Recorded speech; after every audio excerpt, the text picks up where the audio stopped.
अस्सलाम वालेकुम जी। मैं डॉक्टर गुलाम मुर्तज़ा और आज हम इंशाल्लाह डिस्कस करेंगे कि फ़ैटी लीवर डिसीज़ ये क्या प्रॉब्लम है। देखिए, ग्लोबली या वर्ल्ड वाइड पाई जाने वाली हमारे जिगर की बीमारियों में से बड़ा एक अहम नाम फ़ैटी लीवर डिसीज़ का है। और बायोमेडिकली अगर हमने इसे एक सेंटेंस के अंदर डिफ़ाइन करना हो तो वो ये हो सकता है कि जब कोलेस्ट्रॉल या फ़ैट हमारे लीवर के अंदर वक्त के साथ साथ बहुत ज़्यादा जमा हो जाती है तो हम इसे फ़ैटी लीवर डिसीज़ कह रहे होते हैं। अब इसकी वजूहात के बारे में जानना हमारे लिए बहुत अहम है। इसकी वजूहात में से एक अहम वजह अल्कोहल का बहुत ज़्यादा इस्तेमाल है, या ऐसी पॉपुलेशन जहाँ पे अल्कोहल को बहुत ज़्यादा इस्तेमाल किया जाता है, वहाँ पर फैटी लीवर डिज़ीज़ का होना भी एक अहम ये रीज़न हो सकता है, और हम इसे अल्कोहलिक फैटी लीवर डिज़ीज़ कहते हैं। जो फैटी लीवर डिज़ीज़ की दूसरी सूरत हाल है वो non alcoholic fatty liver disease है, यानी कि एक ऐसी बीमारी है जिसके अंदर अल्कोहल का इस्तेमाल नहीं होता या कम से कम होता है।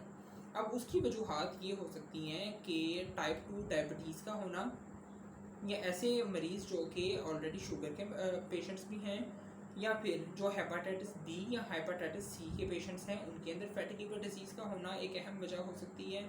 या फिर हमारे ओबेसिटी की प्रॉब्लम जो है बहुत ज़्यादा पॉपुलेशन के अंदर, या जिनको मोटापे का मसला है, या ब्लड के अंदर कोलेस्ट्रॉल का लेवल ऑलरेडी ज़्यादा है, उनके अंदर भी ये non alcoholic fatty liver disease की प्रॉब्लम होना बड़ी एक कॉमन वजह हो सकती है।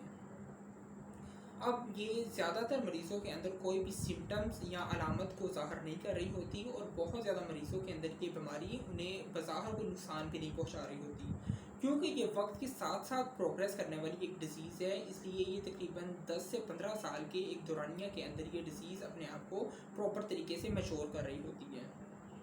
लेकिन तकरीबन 15 से 20% मरीज़ ऐसे भी हैं जिनके अंदर ये जो फ़ैट की एक्यूमुलेशन, या इसका कोलेस्ट्रॉल की ज़्यादती लीवर के अंदर, ये हमारे लीवर के सेल्स के अंदर डिस्टर्बेंस कॉज कर देती है। और वो डिस्टर्बेंस इस तरह होती है कि हमारे जितने भी जिगर के सेल्स हैं या खुलियाँ हैं, उनका इन्फेक्शन शुरू हो जाता है, या वहाँ पे इन्फ्लामेशन शुरू हो जाती है। इसे हम नैश की डिसीज़ कह रहे होते हैं।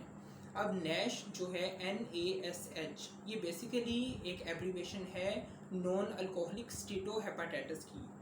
ये नॉन अल्कोहलिक स्टीटोहेपेटाइटिस एक बड़ी अहम वजह है हमें इस डिज़ीज़ को आगे जो प्रोग्रेस कर रही होती है।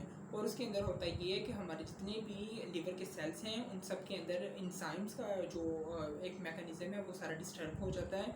सेल्स जो है वो टूटना शुरू हो जाते हैं, और हमारा जो जिगर है वो अल्टीमेटली लिवर फेलियर की तरफ भी जा सकता है।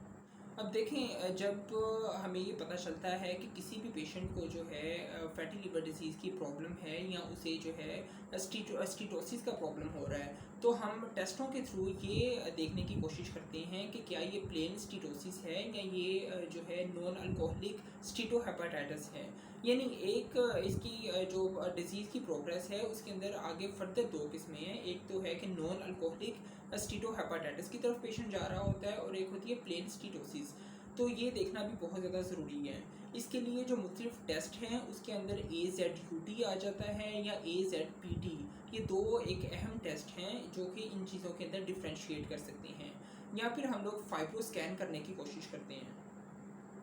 जिस तरह मैंने आपको पहले बताया कि इसकी सिम्टम्स आमतौर पे हमें बज़ाहिर नज़र नहीं आ रही होती, या अगर कुछ पेशेंट्स के अंदर इसकी सिम्टम्स हों भी तो वो ये हो सकती हैं कि हमें हमारा जो अपर एब्डोमेन है या हमारे चेस्ट के बिल्कुल नीचे वहाँ पर हैवीनेस की एक कंडीशन आ सकती है। वहाँ पे हमें हैवी फील हो सकता है, या पेशेंट जो है वो फटीग फील करेगा। तो ये इसकी अहम अलामतों के अंदर से कुछ अलामतें हो सकती हैं। फिर हम इसको किस तरह ओवरकम कर सकते हैं, तो देखें, ये एक ऐसी कंडीशन है जो कि हम लाइफस्टाइल की मॉडिफिकेशन करके इसके ऊपर बेहतर तरीके से अब हम इसे कम कर सकते हैं, या अगर किसी को ये डिज़ीज़ हो चुकी है तो हम उसे रिवर्स भी कर सकते हैं। और वो लाइफस्टाइल मॉडिफिकेशन ये है कि अगर हमारा ब्लड प्रेशर है वो कंट्रोल के अंदर हो, अगर हमें जो डायबिटीज़ की अगर प्रॉब्लम है किसी को तो उसका जो ब्लड शुगर है अगर तो वो कंट्रोल के अंदर हो। इसके अलावा हमें तकरीबन दिन के अंदर 30 मिनट्स की वॉक अगर हम मॉडरेट एक्सरसाइज करें तो भी हम इस डिज़ीज़ के ऊपर काफ़ी ज़्यादा काबू पा सकते हैं। दूसरा इसका जो अहम इकदाम हो सकता है इसको कम करने के लिए वो है कि अगर कोई बंदा ओबीस है या ओबेसिटी की प्रॉब्लम है तो ओबेसिटी की प्रॉब्लम को कम किया जाए। यानी कि अपने वज़न को कम किया जाए। अगर तो ब्लड के अंदर कोलेस्ट्रॉल ज़्यादा है तो ब्लड के अंदर कोलेस्ट्रॉल को भी कम से कम जो है वो कंडीशन के ऊपर या उसके नॉर्मल रेंज के अंदर लाना, ये इसको डिज़ीज़ को रिवर्स करने के अंदर एक अहम